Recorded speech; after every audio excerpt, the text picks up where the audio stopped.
श्री स्वामी समर्थ. मंडळी, जरा मन लावून ऐका. वर्षातून फक्त एकदाच असा दिवस येतो ज्या दिवशी जर योग्य पद्धतीने छोटासा उपाय केला तर आयुष्यातील दारिद्र्य, अडथळे, आर्थिक ताण आणि घरातील नकारात्मकता हळूहळू नाहीशी होऊ लागते, असे आपल्या शास्त्रात सांगितले आहे.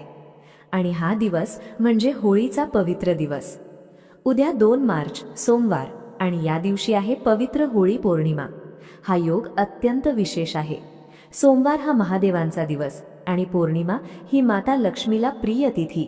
या 2 शक्ती एकत्र आल्या की तो दिवस साधा राहत नाही, तो अत्यंत शक्तिशाली आणि फलदायी दिवस ठरतो. म्हणूनच आजचा हा व्हिडिओ शेवटपर्यंत नक्की ऐका, मध्येच सोडू नका.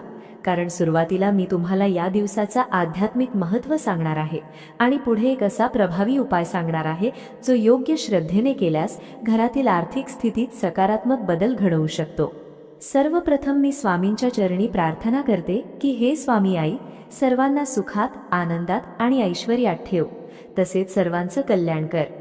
मंडळी, होळीचा सण आपण सर्वजण आनंदाने साजरा करतो, पण केवळ रंग उधळणे किंवा होळी पेटवणे एवढाच त्याचा अर्थ नाही.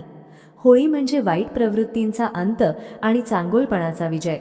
आपल्या मनातील मत्सर, राग, द्वेष, लोभ, असंतोष या सगळ्या नकारात्मक भावनांना जाळून टाकण्याचा हा दिवस आहे. धर्मग्रंथांमध्ये सांगितले आहे की फाल्गुन महिन्यातील पौर्णिमेला जे होळी दहन केले जाते ते केवळ प्रतिकात्मक नसते. त्या अग्नीत आपण आपल्या अडचणी, दुःख, संकटे आणि नकारात्मकता अर्पण करतो आणि नवीन सुरुवात करतो. अनेक जण म्हणतात घरात पैसा येतो पण टिकत नाही. काही जण सांगतात व्यवसाय सुरू करतो पण यश मिळत नाही. तर काही घरांमध्ये पैशासोबतच शांतता देखील हरवलेली असते. लक्षात ठेवा, लक्ष्मीचा वास म्हणजे फक्त नोटांचा ढीग नाही. घरात प्रेम, एकोपा, समाधान आणि सकारात्मक ऊर्जा असणे हाच खरा लक्ष्मीचा निवास आहे. म्हणूनच आजचा हा दिवस अत्यंत महत्त्वाचा आहे. विशेषतः घरातील महिलांसाठी हा दिवस आध्यात्मिकदृष्ट्या फार प्रभावी मानला जातो. कारण स्त्री ही घराची लक्ष्मी असते. तिच्या हातून केलेली पूजा आणि उपाय घराच्या प्रगतीसाठी फलदायी ठरतात असे मानले जाते. पौर्णिमेच्या दिवशी माता लक्ष्मी पृथ्वीवर भ्रमण करते अशी श्रद्धा आहे. जो तिची भक्ती करतो, तिची सेवा करतो, त्याच्या घरी ती स्थिर होते असे अनेक पुराणांमध्ये उल्लेख आहे. म्हणूनच या दिवशी लक्ष्मीपूजन, दीपदान आणि उंबरठ्याची पूजा विशेष मानली जाते. आता तुम्ही विचाराल, उंबरठ्याचा इतका संबंध कशाशी? मंडळी, उंबरठा म्हणजे घराची सीमा. बाहेरची आणि आतली ऊर्जा जिथे भेटते तो बिंदू म्हणजे उंबरठा. जर इथे सकारात्मकता निर्माण केली तर नकारात्मक शक्तींना प्रवेश मिळत नाही असे आपल्या पूर्वजांनी सांगितले आहे. उद्याच्या दिवशी सकाळी केलेला एक छोटासा उपाय घरातील आर्थिक अडथळे दूर करण्यासाठी अत्यंत प्रभावी मानला जातो. पण हा उपाय कसा करायचा, कोणत्या वेळेत करायचा आणि कोणत्या भावनेने करायचा हे समजून घेणे खूप गरजेचे आहे. आणि हो, हा उपाय सकाळी 12 वाजण्याच्या आतच करायचा आहे. वेळ चुकवू नका, कारण पौर्णिमेची सकाळ ही विशेष ऊर्जेने परिपूर्ण असते. आता पुढे मी तुम्हाला पायरी पायरीने संपूर्ण विधी सांगणार आहे.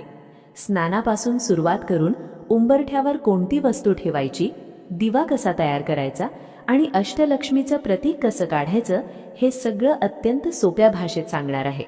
म्हणून व्हिडिओ शेवटपर्यंत नक्की ऐका, कारण शेवटी एक अतिशय महत्त्वाचा मुद्दा सांगणार आहे जो अनेक जण विसरतात आणि त्यामुळे उपायाचा पूर्ण परिणाम मिळत नाही. आता आपण थेट मुख्य विधीकडे वळूया. पण लक्षात ठेवा, कोणताही आध्यात्मिक उपाय करण्यापूर्वी शरीर आणि मन यांची शुद्धता अत्यंत महत्त्वाची असते. केवळ कृती करून चालत नाही, तर भाव, श्रद्धा आणि अंतःकरणातील स्वच्छता आवश्यक असते. उद्याच्या दिवशी शक्यतो लवकर उठा. सूर्योदयापूर्वी उठता आले तर अतिशय उत्तम. उठल्यानंतर सर्वप्रथम देवाचे स्मरण करा. मनात 3 वेळा श्री स्वामी समर्थ म्हणा. यामुळे दिवसाची सुरुवात सकारात्मक स्पंदनांनी होते. यानंतर स्नानाची तयारी करा. स्नानाच्या पाण्यात एक पिंपळाचे पान टाका. पिंपळ हे भगवान विष्णूंचे प्रतीक मानले जाते. त्याचबरोबर त्या पाण्यात चिमूटभर हळद आणि थोडीसे मीठ मिसळा. हळद ही मंगल आणि पवित्रतेचे प्रतीक आहे, तर मीठ नकारात्मकता शोषून घेते असे मानले जाते. या पाण्याने स्नान करताना मनात अशी भावना ठेवा की माझ्या आयुष्यातील अडथळे, दुःख आणि आर्थिक संकटे धुवून निघत आहेत.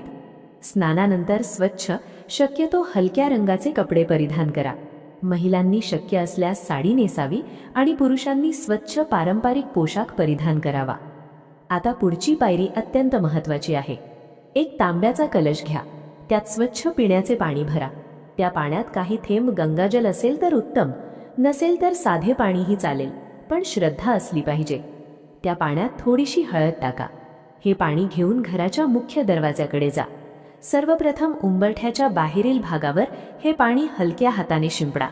शिंपडताना मनात प्रार्थना करा, माता लक्ष्मी माझ्या घरात स्थिर वास करा. यानंतर एक स्वच्छ कापड घेऊन तो उंबरठा नीट पुसून घ्या. याचा अर्थ असा की आपण घराच्या प्रवेशद्वाराला शुद्ध आणि पवित्र करत आहोत. आता थोडीशी हळद घ्या. त्यात थोडेसे पाणी किंवा गोमूत्र असेल तर मिसळा. एक सुंदर पिवळसर लेप तयार करा. हा लेप उंबरठ्यावर लावा. संपूर्ण उंबरठा हळदीने सजवा. आपल्या परंपरेनुसार उंबरठ्यावर हळद लावल्याने घरात वाईट शक्तींचा प्रवेश होत नाही असे मानले जाते. आणि हो, हा केवळ अंधविश्वास नाही, हळदीमध्ये जंतुनाशक गुणधर्मही आहेत. म्हणून आध्यात्मिक आणि वैज्ञानिक दोन्ही दृष्टिकोनातून ही कृती लाभदायक आहे. आता पुढची पायरी थोडी विशेष आहे. थोडेसे गव्हाचे पीठ घ्या. त्यात मीठ टाकू नका, मात्र चिमूटभर हळद मिसळा. या पिठाची मऊ कणिक मळा. या कणकेपासून 2 मुखांचा छोटासा दिवा तयार करा. 2 मुखांचा दिवा म्हणजे 2 वाती ठेवता येतील असा आकार. हा दिवा द्विमुखी असावा, कारण 2 वाती म्हणजे पूर्व आणि पश्चिम दिशेचे संतुलन दर्शवते. या दिव्यामध्ये शक्य असल्यास शुद्ध गाईचे तूप भरा. तूप नसेल तर तेलही चालेल, पण शक्यतो तूप वापरल्यास अधिक शुभ मानले जाते. आता एक ताट घ्या. त्यात थोडेसे तांदूळ पसरवा. त्या तांदळावर हा दिवा ठेवा. तांदूळ म्हणजे स्थैर्य आणि समृद्धीचे प्रतीक. यानंतर दिव्यामध्ये 7 अखंड उडीदाचे दाणे टाका. उडीद नसेल तर चिमूटभर काळे तीळ वापरू शकता. त्याचबरोबर 2 लवंगा दिव्यात ठेवा. लवंग ही सुगंध आणि सकारात्मक ऊर्जा वाढवते असे मानले जाते. आता एक लहान वाटी घ्या. त्यात थोडे कुंकू घाला. थोडेसे पाणी मिसळून त्याचा गंध तयार करा. हे कुंकू पुढील अत्यंत महत्त्वाच्या कृतीसाठी वापरायचे आहे. आता हे सर्व साहित्य घेऊन पुन्हा मुख्य उंबरठ्याकडे या. सर्वप्रथम दिवा प्रज्वलित करा. दिवा लावताना लक्षात ठेवा, तुम्ही घराबाहेरून आत येत असाल तर उजव्या बाजूला हा दिवा ठेवायचा आहे आणि वाती पूर्व पश्चिम दिशेला असाव्यात. दिवा लावताना मनात प्रार्थना करा, माझ्या घरातील वाईट शक्तींचा, नकारात्मकतेचा आणि दारिद्र्याचा अंधकार नाहीसा होवो आणि समृद्धीचा प्रकाश कायम राहो. आता पुढे आहे सर्वात प्रभावी आणि सूक्ष्म भाग, अष्टलक्ष्मीचे प्रतीक काढण्याची पायरी. पण हे कसे काढायचे, कोणती नावे घ्यायची आणि त्यामागील आध्यात्मिक अर्थ काय आहे हे मी पुढे अत्यंत तपशीलवार सांगणार आहे. कारण इथेच अनेक जण चूक करतात आणि ही चूक टाळली तर उपायाचा परिणाम अनेक पटीने वाढतो. दिवा प्रज्वलित झाल्यानंतर तुम्ही तयार केलेले कुंकवाचे गंध घ्या. आता घराच्या मुख्य उंबरठ्यावर अष्टलक्ष्मीचे प्रतीक काढायचे आहे. अष्टलक्ष्मी म्हणजे माता लक्ष्मीचे 8 स्वरूप. लक्ष्मी ही केवळ पैशाची देवी नाही, ती जीवनातील प्रत्येक प्रकारच्या समृद्धीचे प्रतीक आहे. धन, धान्य, धैर्य, ज्ञान, भाग्य, विजय, संतती आणि वैभव या सर्व गोष्टी लक्ष्मीच्या विविध रूपांमधून प्राप्त होतात अशी श्रद्धा आहे. आता कुंकवाने उंबरठ्यावर 8 रेषा काढायच्या आहेत. प्रत्येक रेषा काढताना एका लक्ष्मीचे नाव घ्यायचे आहे. पहिली रेषा काढताना आदिलक्ष्मी असे म्हणा, ही मूळ समृद्धीची ऊर्जा आहे. दुसरी रेषा धनलक्ष्मी, आर्थिक स्थैर्यासाठी. तिसरी रेषा धान्यलक्ष्मी, अन्नधान्य आणि घरातील भरभराटीसाठी. चौथी गजलक्ष्मी, वैभव आणि प्रतिष्ठेसाठी. 5वी संतानलक्ष्मी, मुलांच्या प्रगतीसाठी. 6वी वीरलक्ष्मी, धैर्य आणि सामर्थ्यासाठी. 7वी विजयलक्ष्मी, प्रत्येक कार्यात यशासाठी. 8वी विद्यालक्ष्मी, ज्ञान आणि बुद्धीच्या वृद्धीसाठी. प्रत्येक नाव उच्चारताना मनात त्या स्वरूपाचे आशीर्वाद मागा. फक्त शब्द नका म्हणू, भावना जोडा. असे म्हणतात की जेव्हा घराच्या उंबरठ्यावर अष्टलक्ष्मीचे प्रतीक काढले जाते तेव्हा समृद्धीचे विविध पैलू त्या घरात स्थिर होतात आणि विशेषतः पौर्णिमेच्या दिवशी हे केल्यास त्याचा परिणाम अधिक प्रभावी मानला जातो. यानंतर उंबरठ्याला हळद कुंकू लावा. अक्षता अर्पण करा आणि धूप दीप दाखवा. घरात अगरबत्ती लावा. वातावरण सुगंधी आणि प्रसन्न ठेवा. आता पुढची महत्त्वाची पायरी म्हणजे स्वस्तिक चिन्ह. मुख्य दरवाजावर एक सुंदर स्वस्तिक काढा. मधोमध 4 बिंदू द्या आणि बाजूंना रेषा पूर्ण करा. स्वस्तिक हे मांगल्याचे, शुभतेचे आणि संरक्षणाचे प्रतीक मानले जाते. याच दिवशी स्वयंपाकघरातही एक स्वस्तिक काढणे अत्यंत शुभ मानले जाते, कारण स्वयंपाकघर हे अन्नपूर्णेचे स्थान आहे. ज्या घरात अन्नाची कधी कमतरता भासत नाही त्या घरात लक्ष्मी आपोआप वास करते असे म्हटले जाते. देवघराच्या मागील भिंतीवर देखील एक स्वस्तिक काढा. यामुळे देवस्थानातील ऊर्जा अधिक सकारात्मक राहते अशी श्रद्धा आहे.